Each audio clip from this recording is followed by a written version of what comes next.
变蓝是吗？你白了啊？太懒了，碰白了啊？就是念的忙。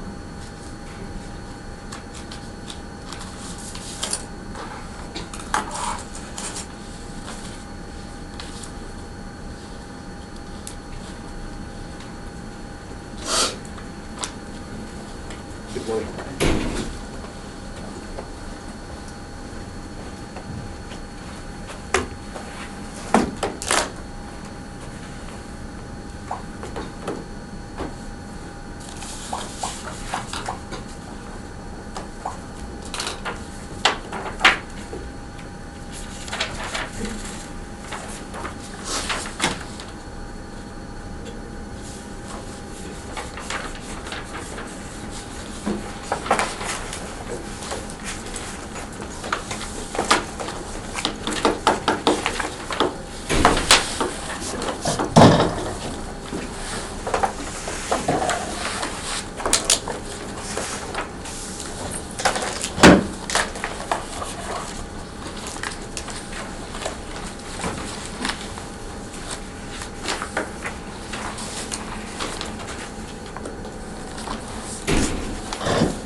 Okay. So I have your midterms. I'll give them out at the end of the class just to be less disruptive about the whole thing. So today I want to continue on the estimation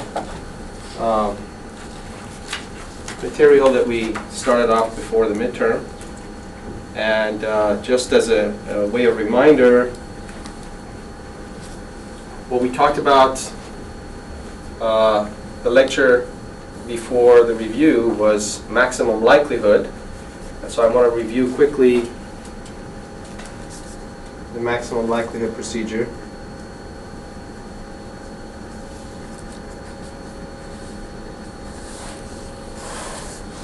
So the idea here was that if you have some data which depends on some parameter, what you're going to do is to compute the joint probability density for the data given the parameter. And then from this, you can take the log of the PDF of x given theta, differentiate this with respect to theta, and set it equal to 0. And this would give you the maximum likelihood estimator. So the solution to this theta hat, maximum likelihood. And of course, another way to do it is to not worry about the log. You can also exclude the log. We often put the log in there because the probability densities will have an exponential form, and this just makes the calculation somewhat easier. Okay, so the idea here was that this procedure assumed that theta was a parameter that we didn't know anything about. But that it was deterministic. In other words, it didn't have a random nature. And if it did have a random nature, we didn't know anything about its distribution. Now, the next step is the so-called maximum a-Posteriori estimator, or MAP in shorthand. And the idea here is that in addition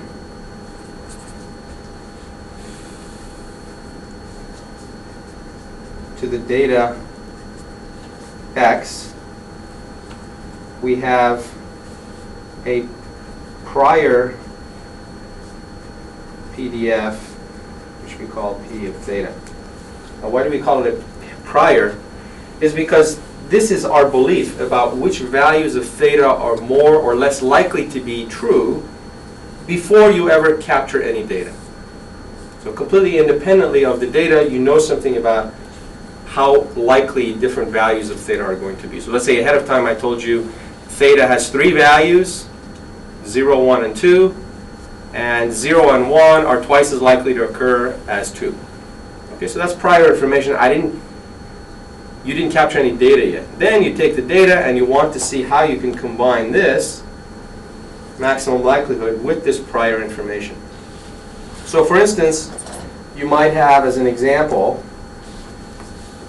you might have a P of theta that is over some range, let's say -1 to 1, this is 0, and let's say it's uniformly distributed.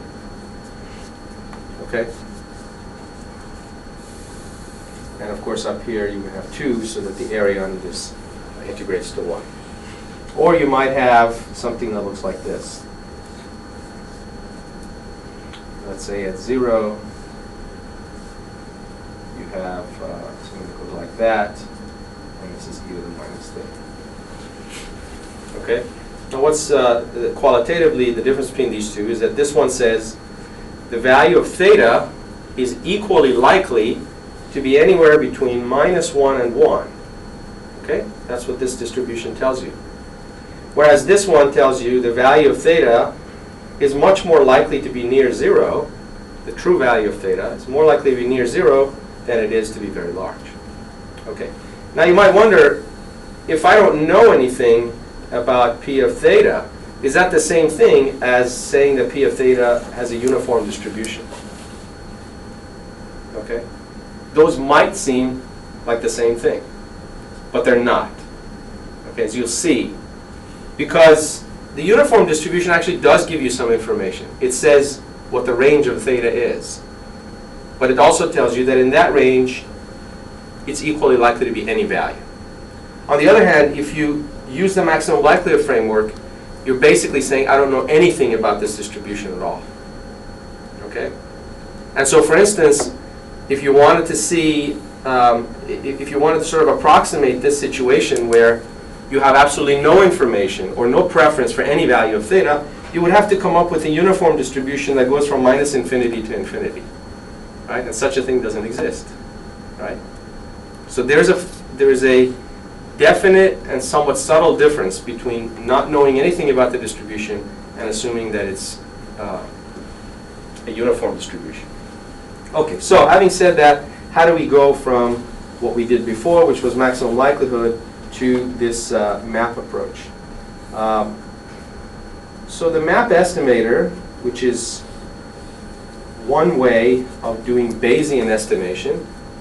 So Bayesian basically is different from maximum likelihood in the sense that it includes prior information, something like this. So what we do is we use the following formula. PDF of x given theta. What we do is we assign weights to this PDF according to which values of theta are most likely. So we literally multiply this by P of theta. Okay? And of course you know that if you multiply these two together, what you get is the joint distribution of x and theta. Okay? And this is, you don't have to just remember the statistics. This is a very intuitive thing to do. What you had here is you had a probability density function which was, it gave no bias to any value of theta versus another one. Now you're multiplying it by something that simply biases you towards values of theta that are more likely. Okay? And that, of course, gives you the joint density. And, of course, another way to write this is PDF of theta given x times the PDF of x. Right? Okay. Now, what we're going to do is we're going to maximize this quantity, any of these. And what you're going to see is that the maximum of this quantity is going to be different than the maximum of that quantity, obviously. You could also think about the same thing, maximizing this joint density. Or you can think about maximizing this guy. All of these are being maximized over theta, of course, right?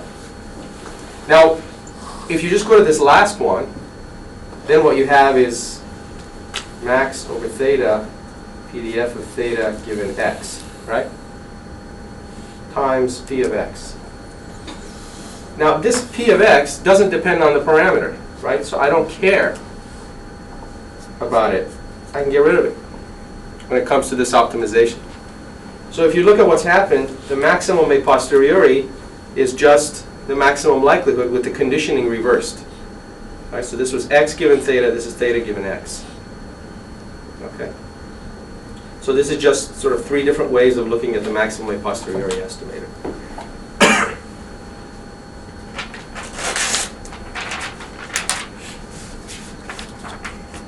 Okay, so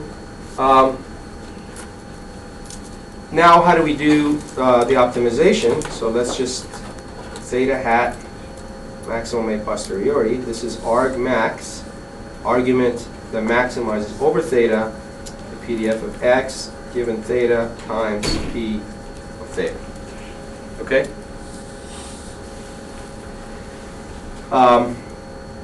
Or, equivalently, this is also equal to arg max over theta PDF of theta given x. This is just from what I showed you before. Okay? So now what we have is, you can also do this using the max. So theta hat, using the log of this quantity. You can also write it as arg max over theta of the log of this product, which is the log p of x given theta plus the log of p of theta. Okay, so the log of a product is just the sum of the logs. So this was the map, and if you remember the maximum likelihood, it's arg max over theta log p of x given theta. So this is really the only difference. Okay?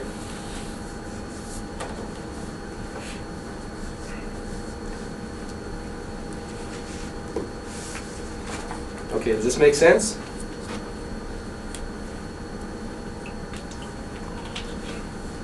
All right, so we can, from these two, we can derive two equations that correspondingly will solve these. So the first one, this is what we call the map equation. E log p x given theta, d theta plus d log p of theta, d theta equal to 0. And the maximum likelihood equation, p of x given theta, d theta equal to 0.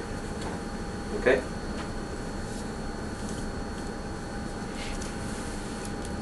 So this is just an algebraic equation you solve for theta. This is also an algebraic equation you solve for theta, but it's got this extra term. So obviously, these two are not going to be giving you the same solution for theta, right? But there are some situations in which they might. For instance, when this term is 0, you have the same equation, right? Now, when is this term 0? Pardon me? Uniform, right? When p of theta is a constant, then this term goes away. So what you see is that if you assume a uniform distribution, then you go back to the maximum likelihood equation. Okay? But again, you have to remember that there's a fine difference between assuming a uniform distribution over a finite interval or assuming you don't know anything about the function. But functionally, in terms of the equation, you get the same. Okay? The interpretation is a little different. Okay, so let's do a couple of experiments, or examples, I should say, for these things. Okay, so here's an example. Let's say you have a bunch of data, xn, which are for n equals 1 to capital N, and these are IID samples, independent identically distributed samples. And we're going to assume that each one of these, as a function of theta, is theta e to the minus theta xn, and xn is positive. So this is basically an exponential random variable with an unknown parameter theta. And so what the problem is that you have captured or you have measured n samples independently from the same exponential distribution, and what you're interested in doing is estimate the parameter theta. Okay. So the first thing to do is to find the joint PDF, and that would be PDF of x given theta, where this x is x1, x2, so on, xn. Okay? And this, because these are independent, identically distributed samples, is going to be the product, I equals 1 to n, of theta e to the minus theta xn. Okay? So the joint distribution is a product of the individual distributions because they're independent samples. Okay, so then we can simplify this. PDF of x given theta is theta to the n, exponential minus theta times the sum, equals 1 to n. I don't know why I used, sorry, I used I here, what I meant is a little n here. N equals 1 to n, like that. Okay, so now let's first do the maximum likelihood estimate, and then I will give you a prior density for theta, and then we will do the maximum a posteriori estimate, and then compare the two, see how they look. Okay, so for maximum likelihood, what you're going to do is first take the log of the joint density. This is going to give you n log of theta plus n times theta times what I'm going to call x bar. And this x bar is 1 over n sum equals 1 over n of x. Okay. So this guy here, I'm just putting an n in front of this and then putting an n there. Just so that I can write this as an average. Simplify things. Okay, so then I take the derivative of this.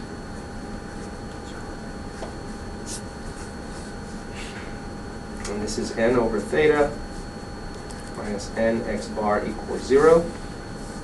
Solve this for theta, you get theta hat, maximum likelihood is 1 over x bar, which is 1 over n sum n equals 1 to n xn. Okay, so it's 1 over the average of the data points.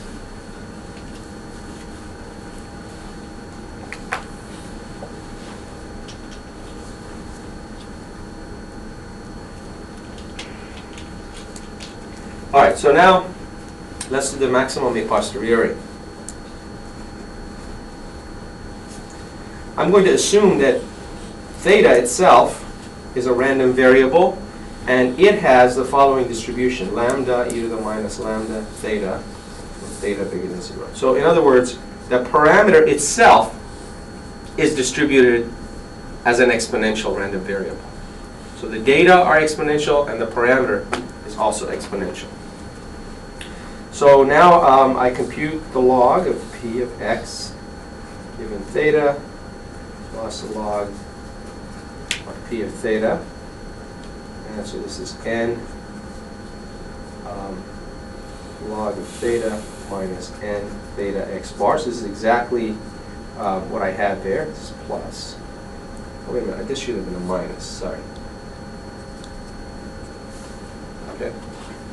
Minus n theta x bar plus log of theta minus lambda theta.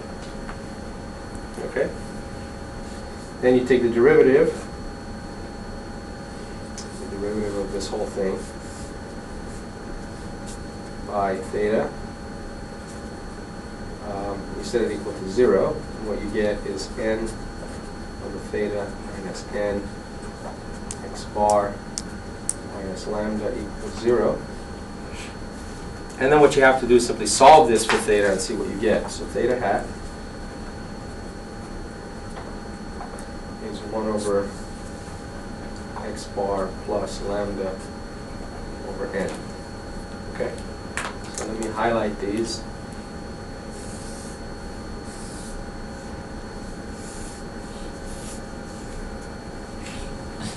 So we can see the difference. Okay, so the estimate here is 1 over x bar. The estimate here is 1 over x bar plus lambda over n. So let's note a couple of things about this. This estimate obviously depends only on the data, right? This estimate, on the other hand, depends on the data and the prior information. The prior information here is entering in the form of lambda, right? Okay. So now let's see what happens if we change the parameters of the data and the prior density. First of all, if you change lambda to 0, if you let lambda go to 0, what you get is you get this guy back, right?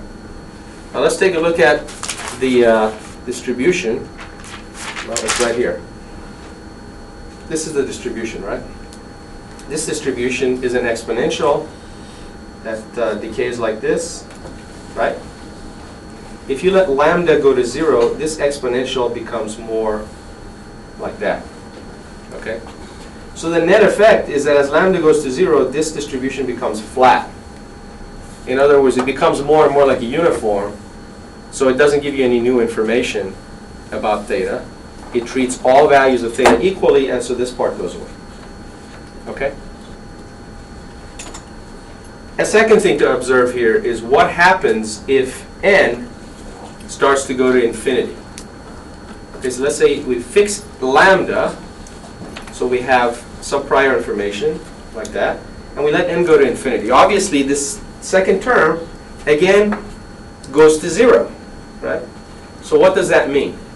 It means that if you have an infinite amount of data, the prior makes no difference in this case, right?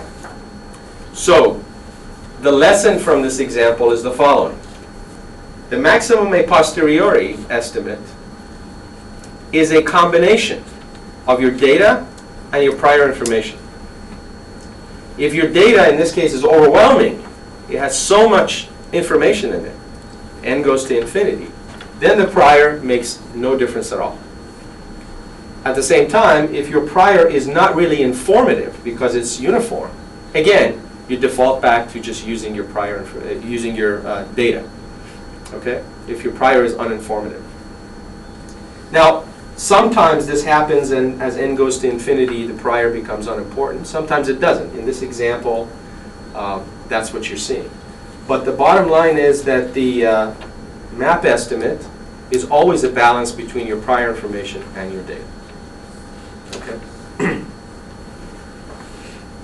All right. So the bottom line is the following: you have, you think of sort of the data here and your prior here, and what happens is basically your estimate ends up someplace in between, right?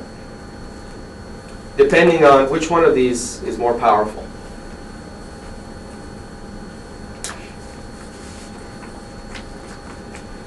Okay. So any questions about the map estimate? All right, so what I'd like to do now is to specialize what we just learned with maximum likelihood and maximum a posteriori to the case of linear models. Because it turns out that for linear models, we get some very nice tidy expressions, and the interpretations that I showed you also come through very nicely. So what we're going to do is specialize ML and map to linear models. Okay, so linear model is what? X is h theta plus w. W is normal, zero mean, and covariance C. So PDF of x given theta is your standard n-dimensional Gaussian, 2 pi to the n over 2, square root the determinant of c minus 1/2 x minus h theta transpose c inverse times x minus h theta. Okay? All right, so if you want to compute the maximum likelihood estimate, what you're going to do is to maximize this over theta, and that is equivalent. So ML estimate will be max over theta of the PDF of x given theta, or the log of the PDF of x given theta. And that's equivalent to minimizing this quadratic in the numerator, in the exponent. Okay? Equivalent to minimizing over theta x minus h theta transpose c inverse x minus h theta. Okay? Does that make sense? Okay, so this guy here, we can call this j of theta. This is just some function of theta, and we're going to try to minimize it by just taking derivative of this with respect to theta and setting it equal to 0. So j of theta, just to write it in longhand, x transpose c inverse x minus 2 x transpose c inverse h theta plus theta transpose h transpose c inverse h theta. Okay, now we differentiate dj d theta. This guy doesn't depend on theta, so it goes away. This becomes minus 2 h transpose c inverse x. And this is a quadratic in terms of theta, so you differentiate it. You get 2 h transpose c inverse h theta equal to 0. Okay. Now c here should also be c inverse transpose, but because it's symmetric, I'm throwing away the transpose. Okay, so you set this equal to 0 and you solve, and what you get is theta hat maximum likelihood is h transpose c inverse h inverse h transpose c inverse x. Okay? So this should be familiar. This is what you saw before when we solved for the linear problem and we had the minimum variance unbiased estimator, right? So we came at this from a completely different direction. Minimum variance unbiased estimator gave this, maximum likelihood gives this, least squares gives this. So in the case where you have Gaussian noise and a linear model, minimum variance unbiased estimator, maximum likelihood estimator, least squares estimator, they're all exactly the same. That. Okay? It's an important thing to remember. They don't always coincide, but in this case they do, which is why it's nice to study this particular problem. Okay, so in particular we know that this is a zero mean, so I won't take you through that calculation. But it's important to remember that the covariance of the maximum likelihood estimator, in this case, is simply this piece here. It's H transpose C inverse H inverse. Okay? And we can carry that calculation, and you can see that. And because this is a linear estimate, linear in terms of the data, then it's also worth remembering the maximum likelihood estimate in this case is a Gaussian distributed random variable with mean theta and covariance given by this guy. H transpose C inverse H. Okay? So remember how we talked about the maximum likelihood estimate is asymptotically a Gaussian random variable? Well, in this case, it's not asymptotic. This is, even for a finite amount of data, this is exactly a Gaussian distributed random variable.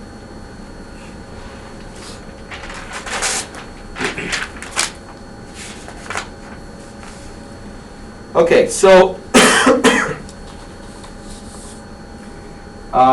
now let's consider the case where we have a distribution also for the theta. So now we're going to do the maximum a posteriori. And let's assume that in this model, let's write it again, x equals h theta plus w. So we said w was normal, zero mean, and covariance c. Let me just call this c sub w, so that, because I'm going to have another covariance matrix here in a second. And I'm also going to assume that theta is a random variable. So theta is normal, zero mean, and let's say its covariance is something else, c sub theta. So this here is my prior. This is p of theta. Okay? Now let's see what happens. And also I'm going to assume that these two are independent of each other. Okay. All right, so the derivative of the log likelihood function, the conditional, is from the calculation we just did, H transpose CW inverse X minus H transpose CW inverse H theta. And now if we take this guy and differentiate it as well, what we get is derivative log of P of theta d theta, this is d by d theta, of minus 1/2 theta transpose c theta times theta. Okay, this is just the exponent. So when I take the log, the exponent is what's left. I take the derivative of this, I get minus c theta inverse times theta. Okay, so then combining these two things, I get the map equation. So H transpose CW inverse X minus H transpose CW inverse H theta minus C theta inverse theta equals 0. Okay? And I group everything, factor theta out. I get H transpose CW inverse H plus C theta inverse theta equals H transpose CW inverse X. Now I solve for this theta. Theta hat transpose CW inverse H plus C theta inverse H transpose CW inverse X. Okay?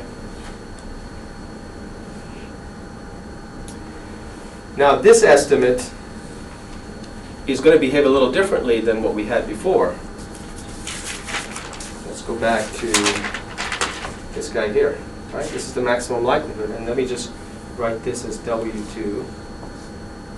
Okay, just so you can see the correspondence between these two.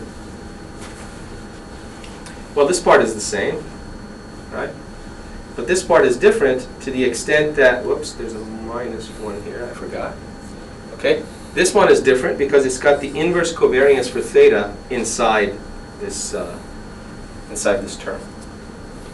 Okay, so this is the uncertainty that is brought, or the prior information that is brought, by the covariance of your parameter. So again, what happens is, what if you have no idea about your parameter? What would happen in that case? Then the covariance would go to infinity, the inverse of the covariance would go to 0, this term would disappear, and you're back to the maximum likelihood. Okay? It's also interesting to note that this map estimate is no longer going to be unbiased.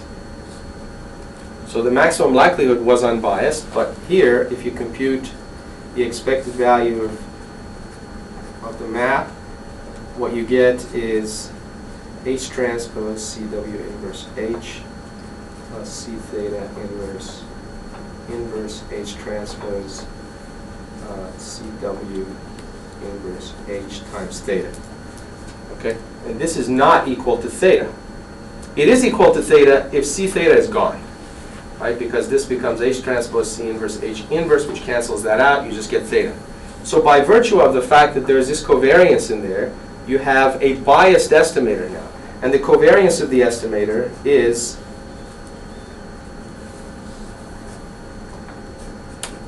H transpose CW inverse H plus C theta inverse. Okay?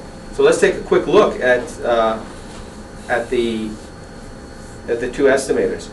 As I said, this guy is not is biased now, and its covariance. If you look at the covariance, compare this covariance to this covariance. What does that tell you? If you thought of these as just scalars, right? If you compare this to this, which one is bigger? Remember, C theta is a symmetric positive definite matrix, so you can think of it as a positive scalar, right? So which one of these is bigger? This one, right? This one has a larger covariance. So what's happened here is the covariance has gone down, but the bias has gone up, right? So what you did, by virtue of the fact that you included some prior information, you biased your estimate away from the unbiased situation, but you paid a price for it, which is that your covariance changed. Okay? And this is what you're going to be facing as you design estimators and as you study their performance. Whenever you go from one estimate to another, what you're going to do is you're going to trade off bias against variance. This shows it to you in a very simple and obvious way. For other estimators that are working on more complicated nonlinear problems, that trade-off is much harder to see. Okay? So this also shows you that it's not necessarily a bad thing to have a biased estimator if you're willing to accept, if what you're looking for is a smaller covariance. Okay?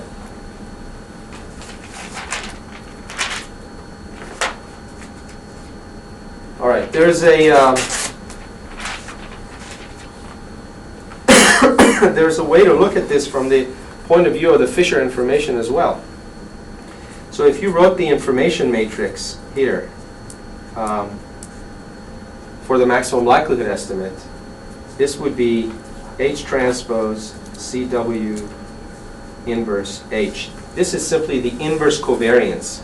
So this is the inverse covariance of theta hat maximum likelihood. Generally, we refer to the inverse covariance matrix as an information matrix. Now, it may not be matching the Fisher information matrix in all cases, but the inverse covariance gives you uncertainty, right? The larger the covariance, the larger the variance, the larger the uncertainty. So the inverse of that is certainty, or information. Okay? So in this case, this is the information that you get. On the other hand, if you looked at the maximum a-Posteriori, the inverse of that is going to be H transpose CW inverse H plus C theta inverse. So, in other words, the maximum a-Posteriori estimate, the information corresponding to that is higher than what you had here because of this term. Okay? Why? Because this part gives you information from the data. This is information from the prior. Okay? Information.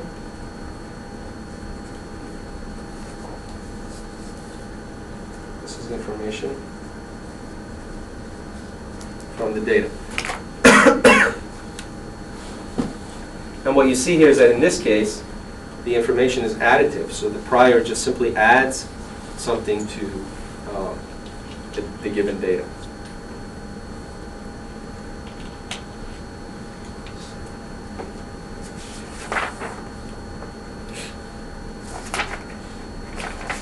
Okay, there's one other very important reason why you want to use prior information, and that has everything to do with the numerical conditioning of the problem. So again, let's write down the estimators in this case. So the maximum likelihood, H transpose C inverse H inverse H transpose C inverse X. This C is CW. And the map estimator, H transpose CW inverse H plus C theta inverse H transpose CW inverse X. Okay. So if you look at these two, numerically, the problem, if you run into any problems numerically, those would have to do with the inversion of this matrix. Right? So we talked about this condition number for H and so on affecting all of this. So imagine now if this guy has a certain condition number, what do you think would happen to the condition number of this matrix? Is it better or worse? Let's take an example. Let's take a simple example. Suppose that C theta is just sigma squared theta times identity. Right? So some constant times identity. The simplest case one can imagine. Okay? So now let's take the condition number of H transpose CW inverse H. Okay, if we think of this, this is a symmetric matrix, so we can write this as the condition number of V, D, V transpose, where this D contains the eigenvalues of this guy along the diagonal. So this is going to be, the condition number of this guy is going to be D1 over dm, where this dm is the smallest, and that's the largest eigenvalue. Okay? So this is the max, and this is the min eigenvalues which sit along the diagonal of D. Okay? Now, because this guy is a symmetric matrix, V and V transpose are orthogonal matrices. So now if I wanted to look at H transpose CW inverse H plus C theta inverse, this is 1 over sigma theta squared times identity, right? Now instead of identity, I'm going to write V times V transpose. Okay? So then this is, remember this was V dV transpose plus 1 over sigma squared, sigma theta squared, VV transpose. Okay? So now this can be written as V times D plus 1 over sigma theta squared identity V transpose. Right? Therefore, the condition number of this guy here, I'll call it star, the condition number of this guy, is not D1 over dm anymore. It's D1 plus 1 over sigma theta squared divided by dm plus 1 over sigma theta squared. Okay? So what does this do? It turns out this term, this extra covariance matrix with this sigma theta squared, keeps these eigenvalues away from 0. Right? So if this ratio, let's say d1 over dm, was a large number, now if you add some small positive constant to it, it gets better. It gets closer to 1. Right? In the limit, what you can do is actually make this sigma such that the ratio of these gets as close to 1 as you want. Okay? But the condition number is not everything, right? So if you do that and you make the condition number very, very close to 1, what ends up happening is that your variance goes way down, but your bias gets much, much worse. Okay? So again, the numerical advantage that you get is that the variance is smaller, so you get a smoother estimate back, but the bias is higher. Okay, so let's just summarize. Map estimation changes the bias, variance characteristics of maximum likelihood. Maybe a more general way to say it is that map simply has different bias variance characteristics than the maximum likelihood. In some cases, that's desirable. And in addition to just simply changing the bias variance, a side benefit is that numerically improves the stability of the estimator. And this stability really is a code word for variance. It improves the variance of the estimator. Okay? If you want to do that, you're going to lose on bias.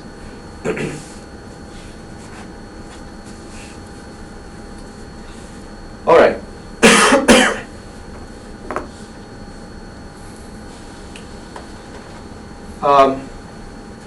Now let's take a particular example and let's take a look at Let's see, which one should we do first?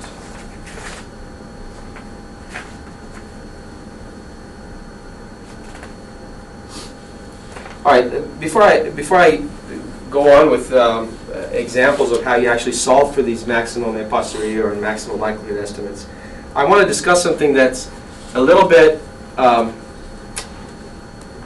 tangential to what we've just been saying, but I think is very, very important, especially if any of you are involved in doing research that has anything to do with signal processing. You'll be running into this all the time. So here's a typical experiment that you might face. Let's say you're working on a project and what you're trying to do is to find out the value of some unknown parameter. Let's say it might be the thermal constant for some device, or it might be the resistance for some device, or it might be the value of a pixel in an image processing context.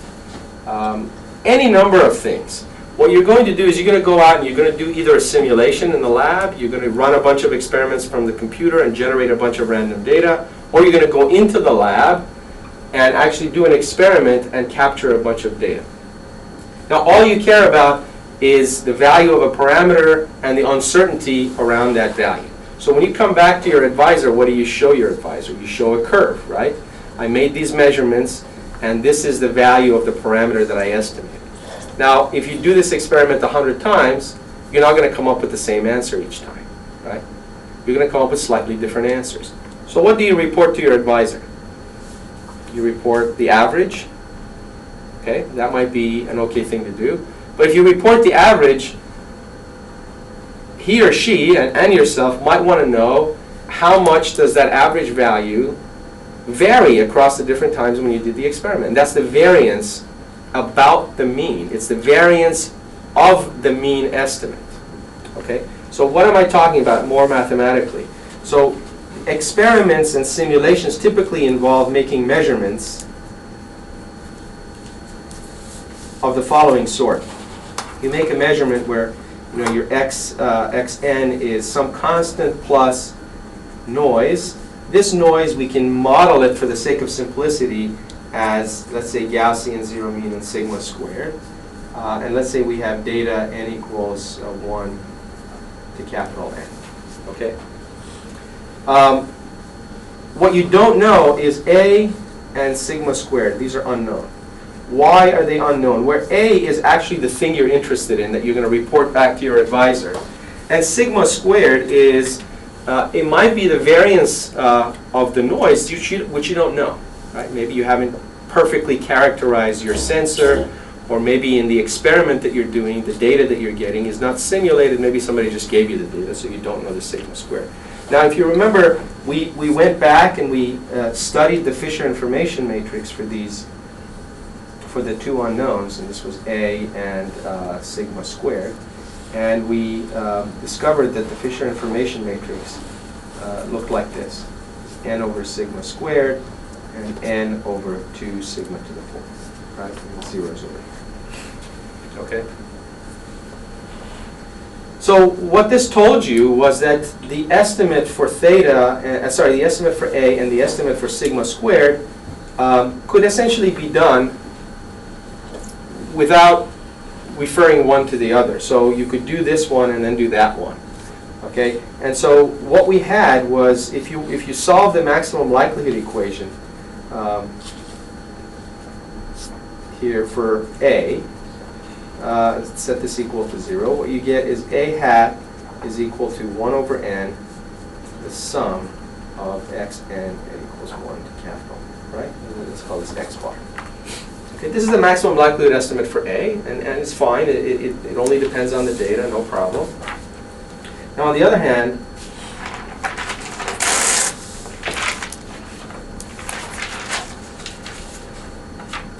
if you solve the problem, you solve this guy, with respect to sigma squared, and you set it equal to 0, what you get is sigma squared hat is 1 over n, the sum, n equals 1, capital N, of xn minus the expected value of x squared. Okay? This is the estimator that you get. Now the problem is this, which is a, you don't know. Right? So what you can see is then in this case, the estimate of the a we computed this way, but the maximum likelihood estimate for sigma squared in fact involves a. But because we have this nice off-diagonal elements are 0, what we can do is now we can take this a and replace it with the a hat. Okay? So in other words, we can basically do our estimate in a sequential way. We first estimate the mean, then we use the estimate of the mean to compute an estimate of the variance. Okay? So here's how it works. And this is, nothing terribly surprising. So what we do is we replace this with 1 over n sum n equals 1 to n xn minus a hat squared. Okay? All right. So a itself is a random variable, right? So a hat is a random variable, and from this expression here, we know that a hat, which is this x bar, is normal with mean a and variance sigma squared over n. Okay? Now, when you report this back to whoever you're working with, you're going to give them the a hat, but you also want to give them the variance of this estimator, right? So what if I ask you then, okay, this is fine, you gave me the average, but I want this. I want the variance of a hat. But if you carry through the calculations, what you see is that the variance of a hat is in fact sigma squared over n. Okay? But the problem is you don't know sigma squared, and you have to use the estimated value of sigma squared in there as well. So what you do is you say, okay, this is approximately sigma squared hat divided by n. And then you use this guy to compute it. Okay? So when you do that, what you get is 1 over n times 1 over n sum equals 1 to capital N xn minus x bar, which is a hat squared. Okay? So this guy inside is what we call the sample variance. This is the estimate of the sample variance. The whole thing is the variance around the mean, which is this a hat. Okay? So what you're going to do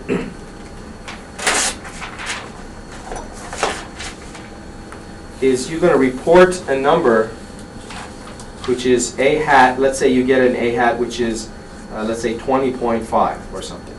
Right? But then you're going to have a variance around it, and that's going to be plus or minus some coefficient times the square root of the variance of a hat.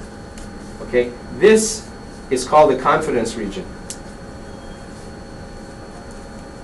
This is the confidence interval. In this C, usually we pick this C to be 2 or 3. If you pick it to be 2, then the estimate of A has some distribution, right? We just talked about it here. The estimate of A is going to have some bell shape, right, like this. And so your A hat might be here. And then this uncertainty around that A hat is captured by this term. So if you pick C to be 2, then you're going something like here, and then this area under the curve is going to be about 90% of the total area. If you pick it to be 3, that's what's the so-called 3 sigma. Okay? Plus or minus 3 sigma around the mean, then you're going to have something like this, and that area is going to be more like 99% confidence. So what this tells you is, you go back to your advisor and say, look, I got an average value of 20.5 plus or minus, let's say, 2 times this. And that means that with 90% confidence, I can tell you that this average is correct. 90% of the time, if I go back to the lab and I do this experiment, I'm going to get a value within this range. And then if you change this 2 to 3, you can be even more confident, saying 99% of the time, I'm going to get the same value. Okay? This comes in when, in fact, you estimate multiple times, something multiple times. And let's say, for example, this A is something that you estimate over time. Let's say you estimate it now, you estimate it tomorrow, and so on. You expect the A to change. Let's say it's some kind of thermal constant or something.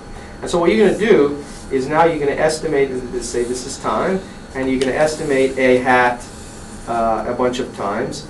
And now each time you estimate it for some interval of time, you're going to report a value. Say you're going to report this value here, and then this value here, and this value here, and this value here. Okay, these are the averages. These are the A hats. But it's not enough to just plot a curve like this. What you need to do is also put error bars around these estimates. Okay? And how big should these error bars be? This big. Okay?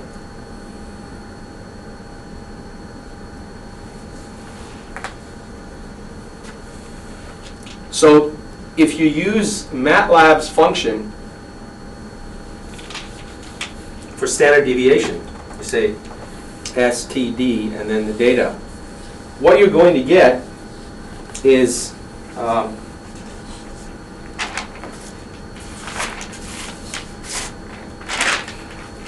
if you use MATLAB's standard deviation function, you're going to get this.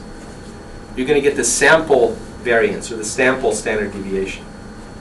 What you want to plot in the error bars is this, normalized by n.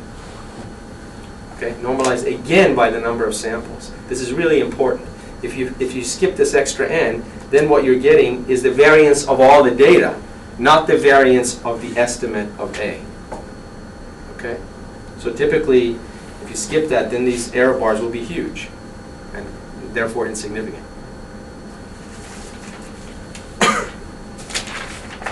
Okay, so this is just a side note because it's very often a mistake that is made when you're doing things like Monte Carlo simulations or simulating the performance of an estimator and so on. Okay, so now let's go on to how the maximum likelihood estimate and the MAP estimate are numerically computed in cases where the equations are not easy to solve.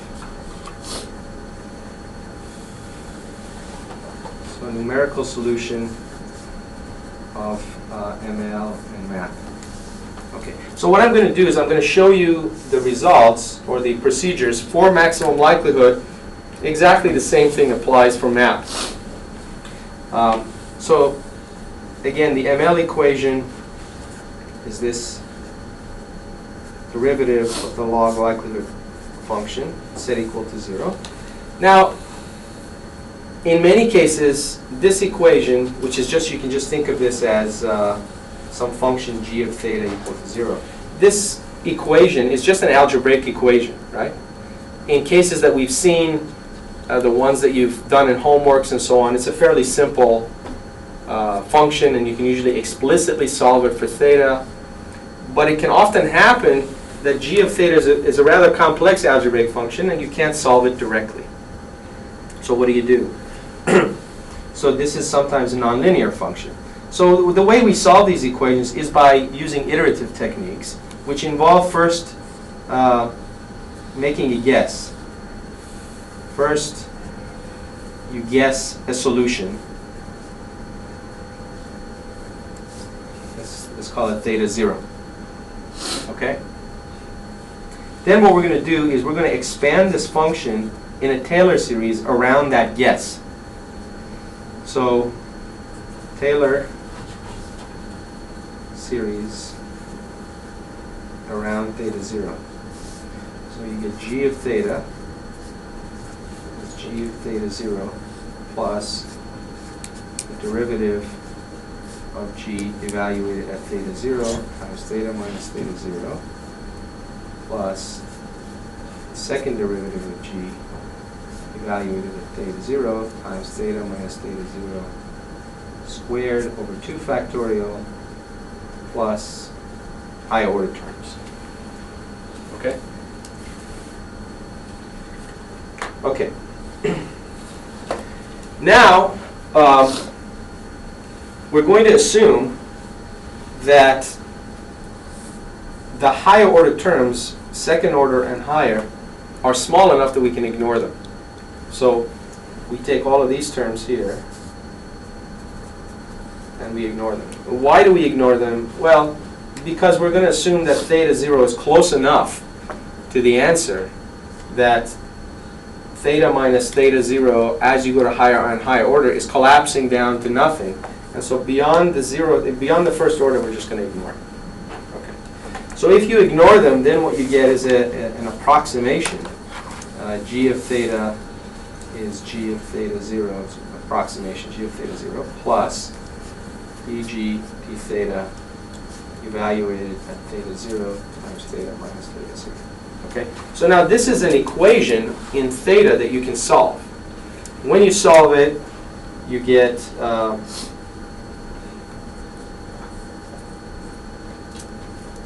theta equals theta 0 minus g of theta 0 divided by, this is g prime of theta 0. G prime of theta 0 is exactly this term here, the derivative evaluated at theta 0. Now what is this going to tell you? This just tells you how to update your estimate. You call this guy theta 1 now. Okay. Then what you're going to do is you're going to take this theta 1 and you're going to redo this Taylor series, now not around theta 0, but around the new estimate, theta 1, and repeat this process. Okay? This iterative process is called the Newton-Raphson iteration. It's got other names as well. So basically, you repeat this many times, you get theta k plus 1 equals theta k minus g of theta k divided by g prime of theta k.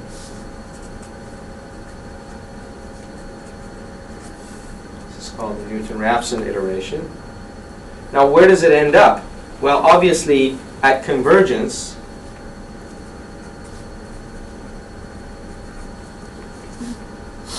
theta k plus 1 must be equal to theta k, right? Things don't change anymore. If that's true, then you have g of theta k, or theta k plus 1, is equal to 0, which is the equation you wanted to solve. Okay? So, this is not a perfect procedure. It fails sometimes. In fact, you can see where it fails from this equation. Right? If the derivative of g is 0, then this term here blows up and all bets are off. Well, what does it mean when the derivative of g is equal to 0? Right? So if the derivative of g is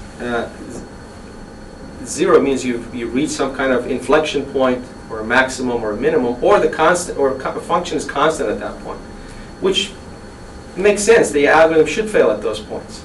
Now graphically, let me show you what this procedure looks like. So here's theta, and let's say this is g of theta, and let's suppose that it looks, I'm just going to draw something like this, okay? So what you're trying to do is to solve for g of theta equals 0. So you want to find this point here, okay, this intersection of this curve with this axis. So the way this works is you pick a guess, and let's say your guess is, let's say over here, this is theta 0. So you go up here, okay, and you plot you plot the tangent at this point. Okay, so you plot the tangent, and the tangent comes down, and it intersects here. Okay. Now, what's the equation of this tangent? The equation of this tangent is basically given by this. Okay. So this intersects. The point of intersection here is in fact the next estimate. It's theta 1. Okay? Then you go up, you hit the curve again, and you draw the next tangent, and this hits this axis. This becomes theta 2. And so basically this kind of bounces until you end up at this point. And this is your theta hat. Okay? Now naturally, you can see that this could run into trouble if the function g of theta does not have a single point at which it intersects this axis. So suppose g of theta looked like this. Say this is theta. Suppose it was like this. Okay, so this is g of theta. And I want to find g of theta equals 0. This point, and this point are all g of theta equals 0. Right? Now guess what happens? If you start your iteration here, so if your theta 0 is here, you're going to start here, and you're going to bounce up and down, and this is the estimate you're going to get. On the other hand, if you start here, you're going to bounce this way, and you're going to get that as a solution. If you start here, you're going to bounce like this, and you're going to get that as the solution. And so what I'm trying to emphasize here is that you will converge to the nearest solution of this equation. And that does not necessarily mean that you've converged to the maximum likelihood solution. For example, this one might be the maximum likelihood solution. So how do you check whether you have got the right answer? This is when you have to check the second derivative of the function to make sure that you're getting the maximum or the minimum. Okay. And as with any iterative process, when there are multiple solutions to the equation you're solving for, your initial guess is going to determine whether you get to one solution or another. Okay. So typically what we do is we use some other process to come up with an initial guess. So one thing you could do, for example, is just every time you have this, just let theta 0 be 0. Just start at 0 and just start the iteration at 0. That's not a very smart thing to do.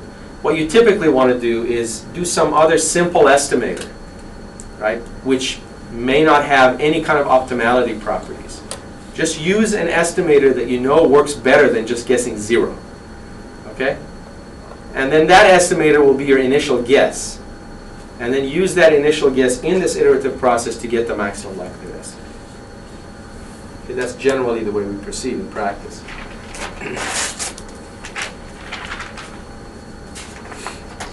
Okay, so this is one way to do things. There are several other ones which oftentimes work better because numerically they become more stable. So let me mention those as well. So let me write this guy first. Theta k plus 1. Theta k minus g theta k. Okay. So let's remember what g of theta is.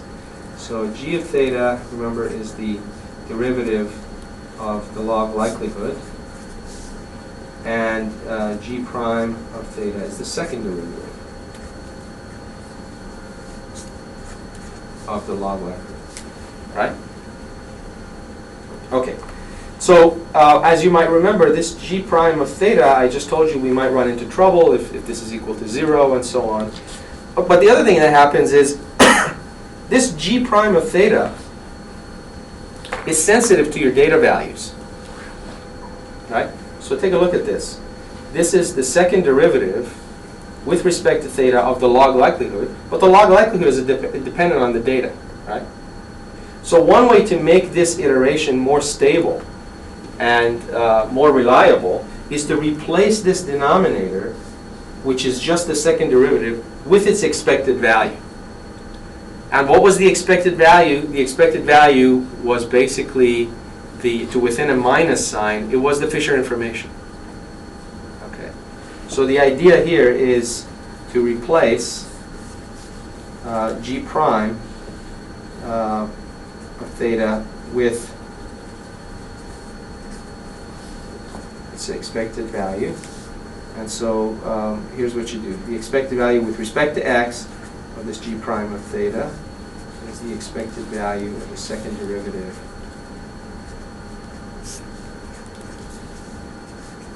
and this is minus I of theta.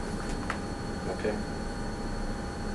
So if you do that, then your iteration becomes theta k plus 1 equals theta k plus I inverse theta k times d log p theta d theta evaluated at theta k. And this thing is called the method of scoring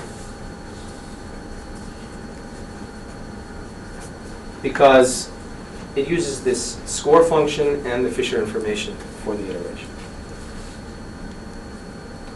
Again, if you look at this, if you're worried about what it converges to, just set theta k and theta k plus 1 equal to 0, equal to each other, they go away, then it's this equals 0, which means that this is equal to 0, which is the maximum likelihood estimate you were looking for. Okay?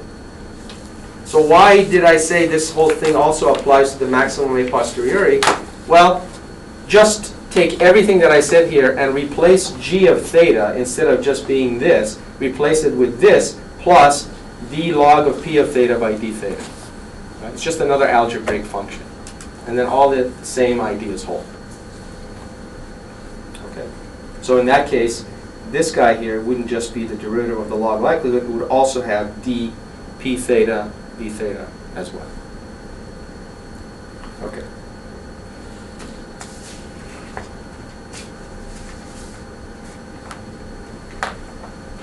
So I just mentioned, there's just these two methods. This was the Newton-Raphson, and this is the method of scoring. But really, I'm not doing this any justice by just stopping here, because this is a really very large field of study that people have worked on for decades. And if you're interested in learning more about it, this is numerical linear algebra. Go do a Google search on this and you'll see literally thousands of papers written about how to iteratively solve nonlinear equations, how to numerically solve differential equations, how to invert matrices in a stable way, etc., etc. There's a huge field, and we use a little bit of it here, but you can certainly learn a lot more. Don't assume that what I've shown you here is all you can do. There's another entire field here that you can access for more information. Okay. Questions? Is it common to just do a Monte Carlo on g of theta and then from that pick out estimates for theta? What do you mean a Monte Carlo on g of theta? Randomly sample g. Sample g for random thetas, and then depending on if the values are positive or negative, in this case, you can come up with several estimates to find all the zeros. Yeah, you can do that too. I mean, that's... Is that common though? Pardon me? Is that common? Well, it depends on the application. I mean, in some sense, you can do that. It's a method that doesn't necessarily follow... what these methods do is they follow a gradient, right? I mean, so if you have a function that's decaying, it kind of goes down the hill. These are called gradient descent methods. The method that you're talking about is more along the lines of something called the simplex algorithm, which is basically you just sample the function g of theta for various values of theta, and then you look at the samples. And typically, remember, the functions that you have are not one-dimensional, right? I mean, here we're doing a Mickey Mouse example, where g of theta is just a curve that hits 0, right? Typically, theta might have 10 variables in it that you're trying to estimate. So sampling it is a much more complicated affair. So what you can do, and this is the essence of the simplex algorithm, it's called the Nelder-Mead simplex algorithm, is you sample the function at some points, and then you look at the values of the function at all of these points. Whichever point has the smallest value, you make it the center of your new resampling, and then you sample around that point a bunch of other points. and then you reevaluate the function g of theta at these new samples. Again, whichever one is lowest, you go to that one. You're explicitly avoiding computation of a derivative in that case. Okay, so you basically have this kind of simplex. You have like a polyhedron at corners of which are where you're evaluating the function, and you sort of tumble this polyhedron in this high-dimensional space until you get close to the final answer. Okay, but it's not called Monte Carlo. It's called simplex. Okay, so unless there's other questions, what I want to do next is to start talking about least squares estimation, which I've already given you a little preview on this, and we'll just get started. So we'll do another maybe 10 or 12 minutes of this stuff, and we'll stop, and we'll continue it next time. Okay.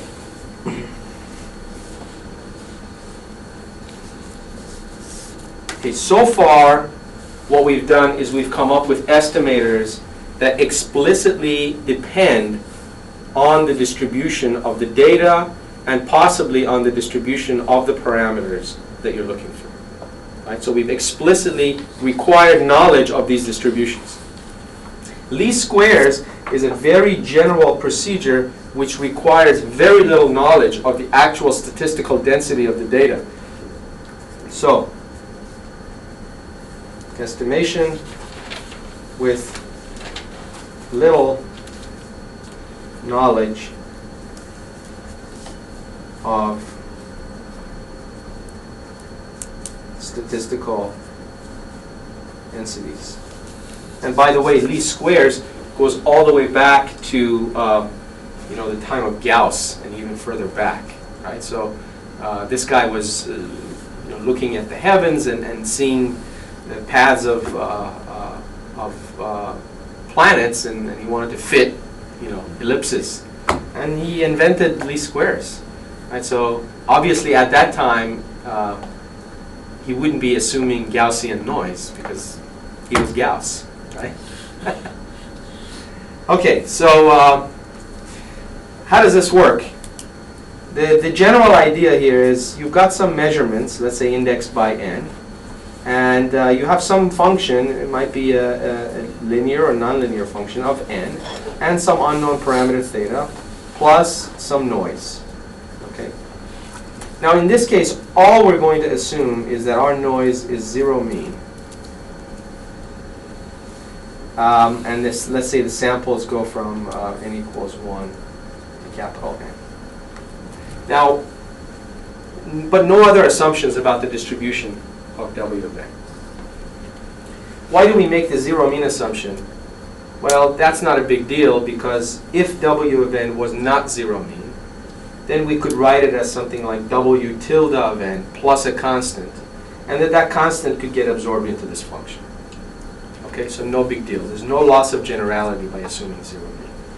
Okay, so all least squares does, and this is the unknown estimate, the unknown parameter. The least squares estimate, what it wants to do is to choose a value of theta in order to make the resulting S of n and theta hat as close as possible to the data. Okay, let me explain what this means. The procedure is we're going to pick a theta hat as our estimate. We're going to plug that theta hat into the function that we know. This is going to basically generate a new set of values of the function. Then we're going to compare those values to the data that we got and see how big that difference is. And then we're going to change the value of theta until that difference is as small as possible. Okay? So to put it another way, theta hat is the one that has the most predictive value.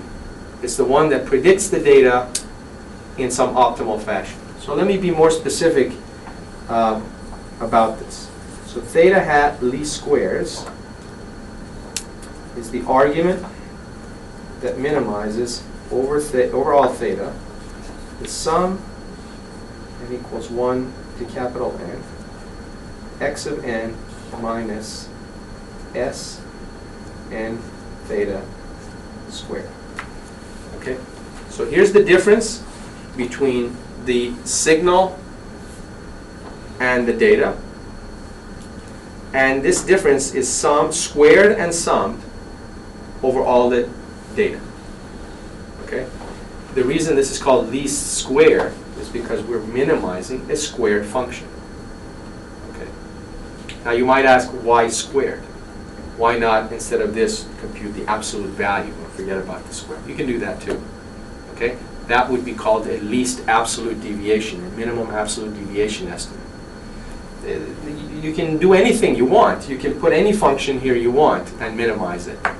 Okay? The reason we use the square is because it has some very nice properties. It's easy to compute, and it turns out it coincides with a lot of things that we've already seen before.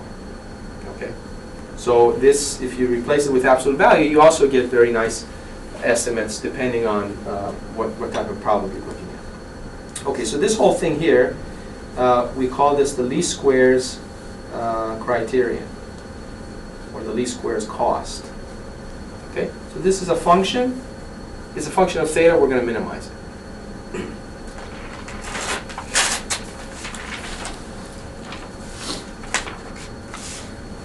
Okay, so for instance, one of the examples that we had from before,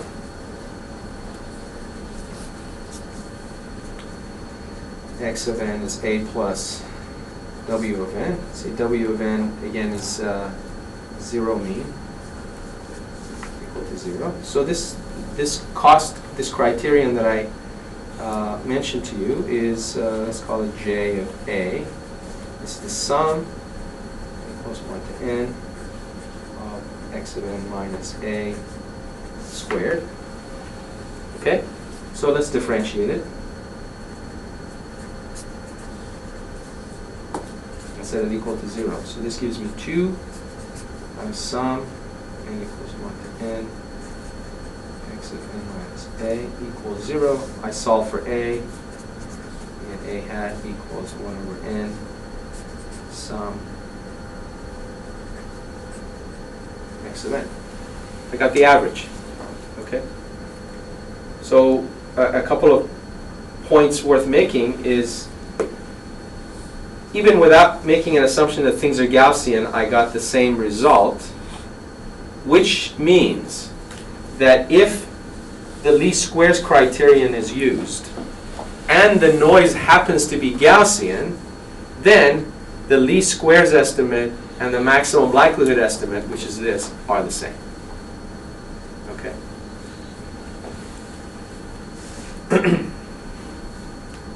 Okay, so in general, the least squares estimate is not this simple because the function that contains the unknown parameter in it is tends to be a lot more complicated, and we'll talk about that. There's sort of two scenarios. One is the linear situation, which you've already seen before, and then there's the nonlinear least squares, which we'll get to. I think we'll have just enough time to talk about the linear least squares for now. So let's say you have a linear signal model. And what that means is that this function s of n, if you take all the samples of s of n, and you write s1 of theta, s2 of theta, and so on, sn of theta. Okay, let's call this s. This can be written as h times theta, where this theta is the parameters, it's a py1 vector, and this h is what we call the system matrix or the measurement matrix, which is n by p. Okay?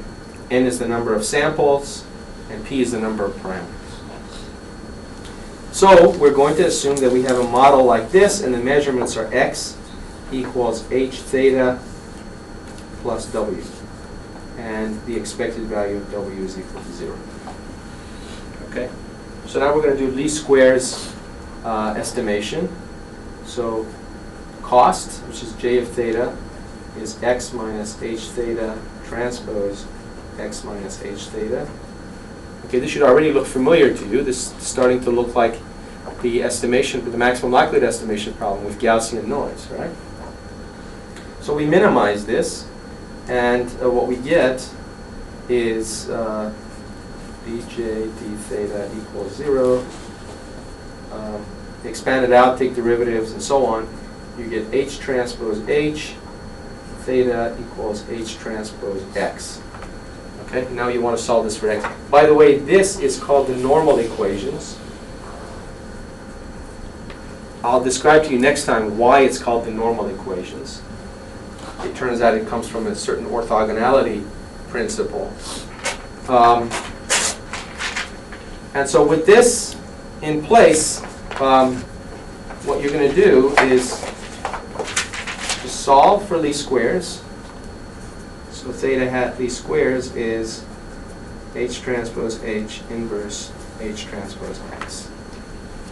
Okay? Okay, and so this looks a lot like what we had before for the Gaussian keys. Now it's worthwhile to take this solution and actually plug it back into this cost and see just how small the cost can get. Okay?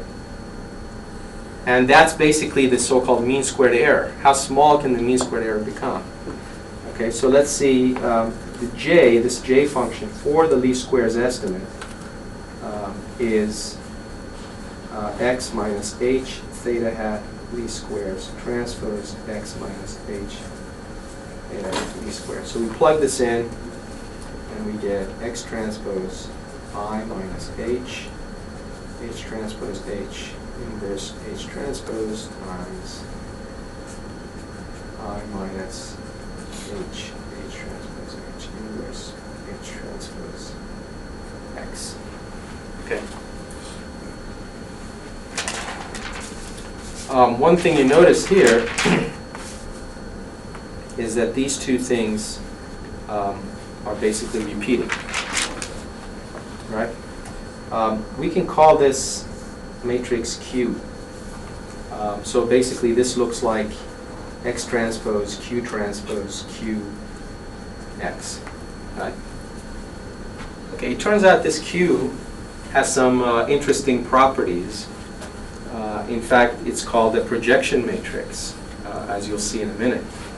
So first of all, it's important to note that Q transpose is equal to Q, so it's symmetric. Okay? The second, Q transpose Q, let's see what that is. If I multiply everything out, I get I minus h transpose h inverse h transpose minus h transpose h inverse h transpose h.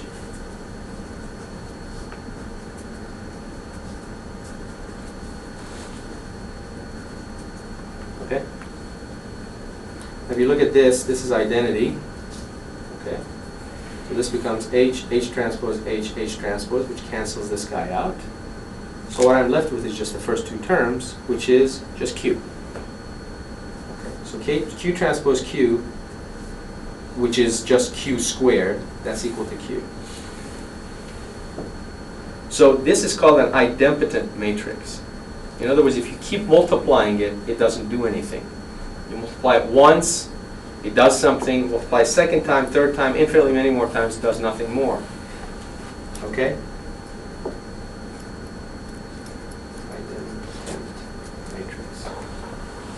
So it has these two properties. It's symmetric, and its powers give you back Q. The definition, this is the definition of a projection matrix. So you can write J, theta hat least squares, is x transpose QX, where this is a projection matrix. Now what does a projection matrix do? What a projection matrix does is it takes a vector in a high dimensional space and projects it down to a lower dimensional subspace. So for instance, you can have a plane in 3D and an arbitrary vector in 3D. If you take that arbitrary vector and find its shadow orthogonal down onto that plane, you've done a projection. Now why is a projection idempotent? Well, once you've projected it down, if you project it again, you're going to get the same thing, right? And so what this shows you is that the smallest value of this least squares cost function is obtained by, if you can look at it like that or look at it like this, it doesn't matter. What you're doing is you're taking your data, you're projecting it onto some lower dimensional subspace, and then you're computing its energy. So another way to write this is Qx, the norm, squared. Okay. So the smallest value of the least squares cost is in fact the length of a projected version of the data onto some subspace. And then what I'm going to do next time is to show you exactly what that subspace is. It turns out, it's not a mystery, that subspace is a subspace in which your signal lives. Right? Your signal is not arbitrary. Your signal has a model. This is the model. Okay? So what you're going to do is you're going to take your data projected with Q into this space, and the energy of the thing that's in that space now is going to be the smallest value that this guy can achieve. Okay, so this is the geometry behind the least squares problem, and we'll talk about that next time. Okay? All right, so I have your midterms, so let me give them back to you.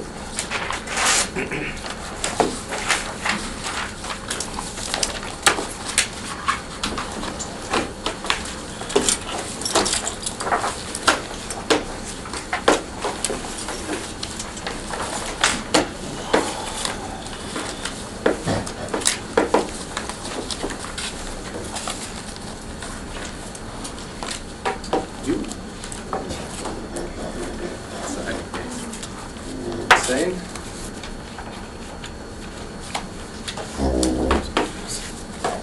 Shall one?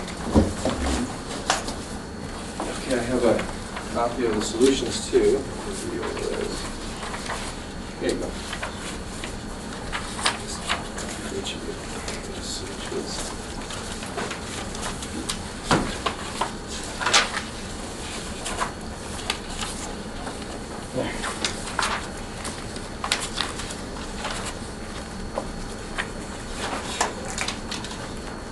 Okay, if you have any sort of technical questions about the problems and what the solutions look like, we have a few minutes now. You can ask me now, or you can certainly welcome to come by my office. Just let me know when you want to come by.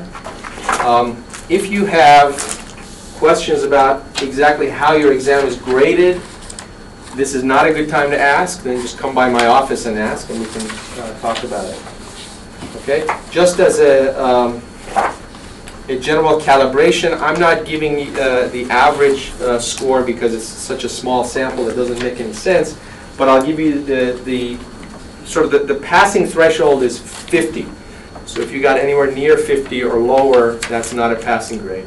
And the maximum score for the whole exam was 85. Okay, so you can figure out what the general range was.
Can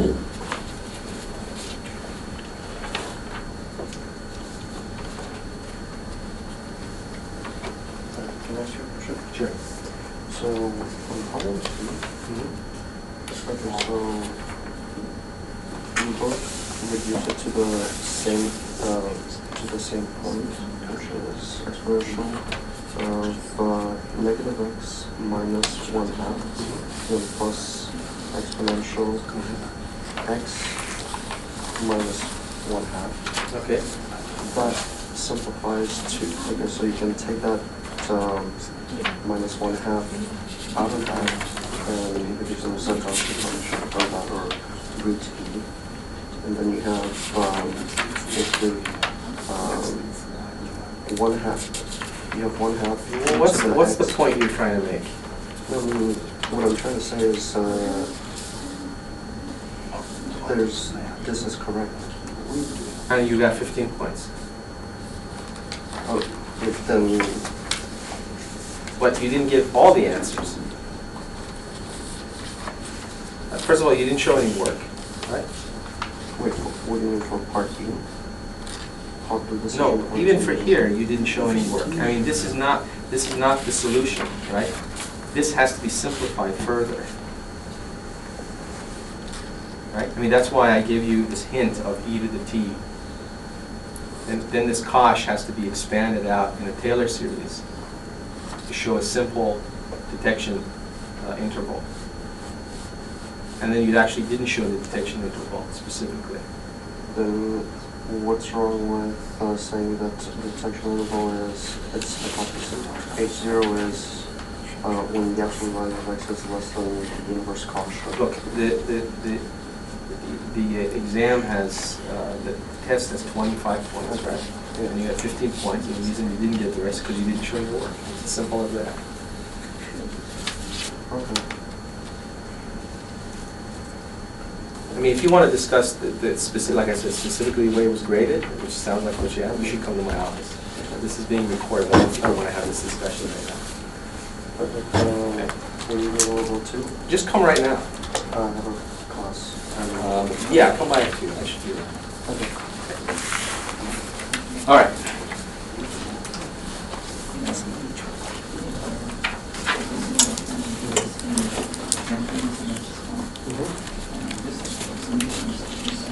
Right. Yeah, and I think I only took 2 points off for that approximation, right? That was the difference. Well, why don't you come by my office? Let's do it over there. So any other questions?